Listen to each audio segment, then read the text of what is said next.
How's everybody today? Look, I think this is a really important game for us.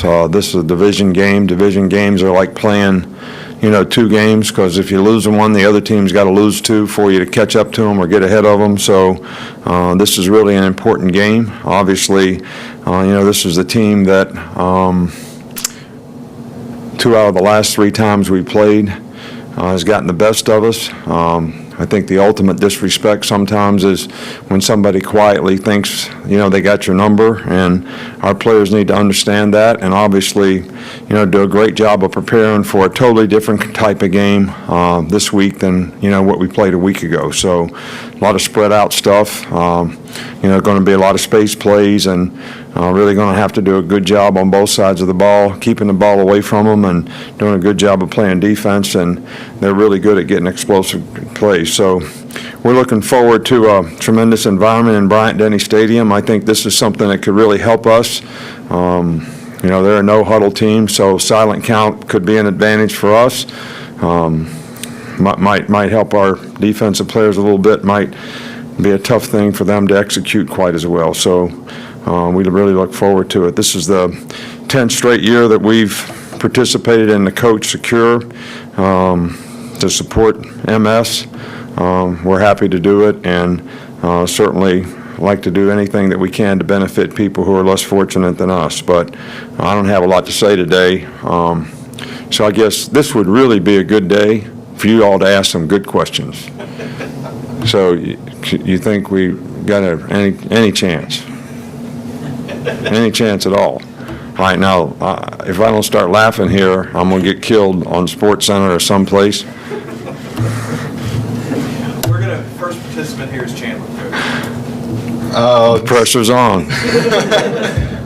Saturday we saw both Trayvon and Henry fielding punts during the game. Trayvon obviously had the muff in the first half. What are you going to do with that position going forward?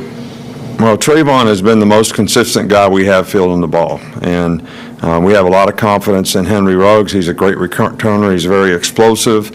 We've been trying to get him in the game for the last 2 games so he could get some experience in the game fielding the ball, and then we get in the game and we don't have an opportunity to put him in the game. We didn't have an opportunity in the Colorado State game because we never got him stopped on defense, and we kept the ball for, a bunch of time, in this last game and never had, that many, but he did get a couple. So we're not looking to make a change there. We have confidence in both players.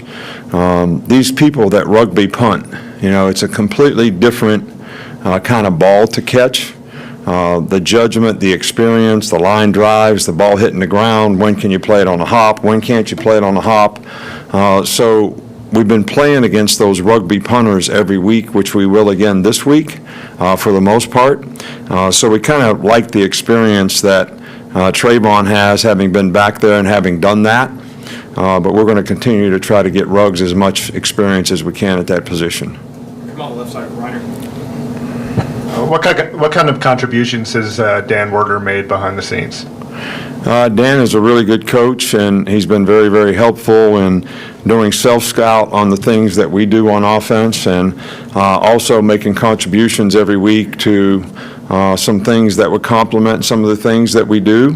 And I think it's been very, very beneficial to helping us sort of have a little more of an NFL flavor in terms of some of the passing game, but also being able to do some of the things that Jalen is pretty good at from a spread standpoint, and I think he's been very, very helpful in the planning of some of the things that we've done on offense.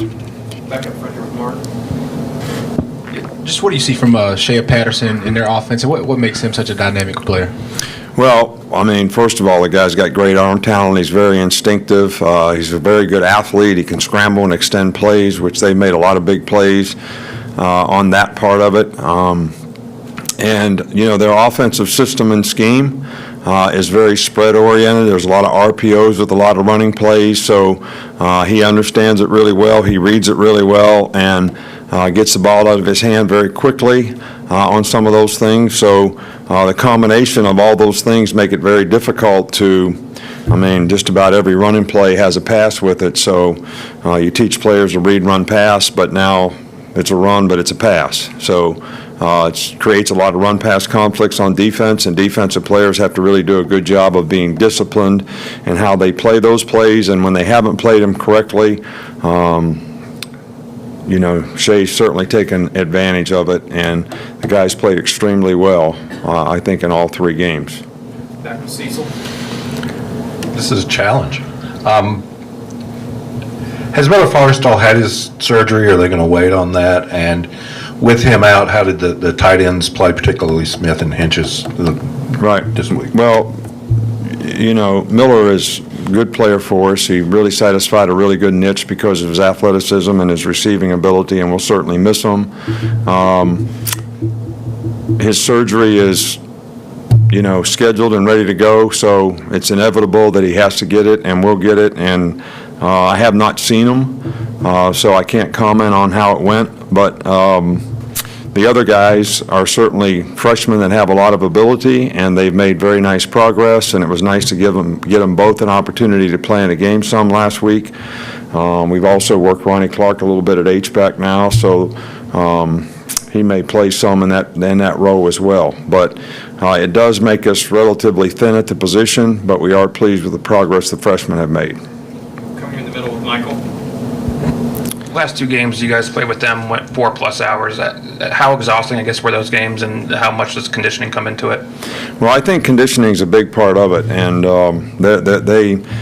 they seem like they go fast at times, maybe not as fast as what they were before. They have a pretty high play count. I think the key to it is, you got to keep the ball on offense some, but you also got to get your stops on defense so you get off the field and don't let them extend drives, because when they get those 10, 12 play drives and they're going fast, that's when your players really get wore out. And if they're not subbing people, it's difficult to sub people. So it's a huge challenge to be able to keep enough people in the game to stay fresh. And that's where I think when you play these kind of games, depth is really, really important. How much guys play on special teams that have to play on defense is really, really important. So the depth of your team all the way around affects special teams. It affects offense, defense. So conditioning is a huge factor. But having enough depth to try to keep enough players rolling in there is also a huge factor as well. Here with Alex.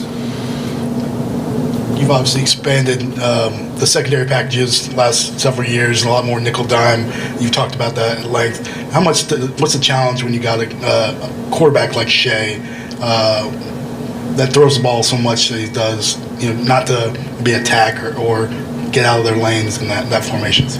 Well, I think the biggest thing is, the extending plays. One of the hardest things in playing defense is when the quarterback extends plays.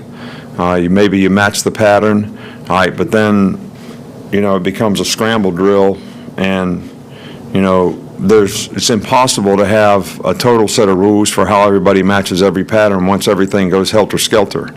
And that happens on occasion. We work on it. We've worked on it this week. But I think when the defensive line can control the quarterback, that is very, very helpful. If he can throw the ball on time, I think that they may throw it and catch it. We may be in position to tackle them, and hopefully they can't catch it and run with it. But when he extends plays, it's a Johnny Manziel type of game, and it's very, very difficult on defensive players, and it takes a lot out of the players because they're actually chasing the player 2 or 3 times longer in a play than a normal play. So these kind of quarterbacks, can be problematic if you can't control them with the athleticism of your rushers. 2 more, Ben and then Tony. I don't think we heard about Jamie Mosley on Monday. Haven't seen him at practice the last couple of days. Is that from the game or something else? No, he's ill. He's just sick.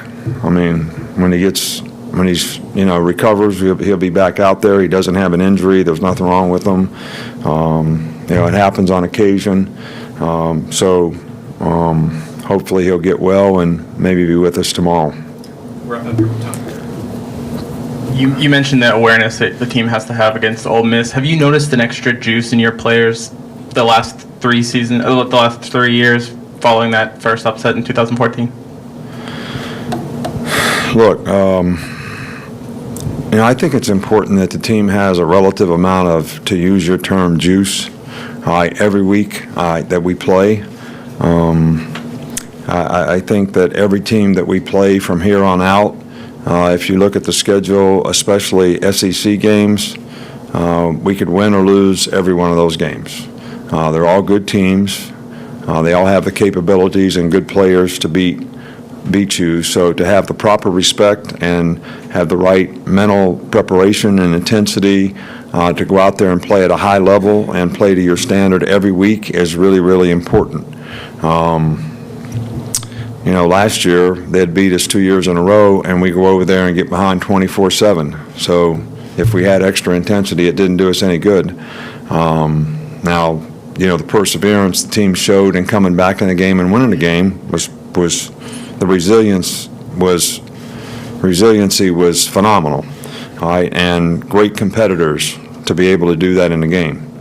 But we're going to need to play this game at a high level and a high standard like every other game that we play, and it comes from preparation and how you practice and understanding what you have to do your job, and doing it at a high level on a consistent basis, and that's what we'll focus on.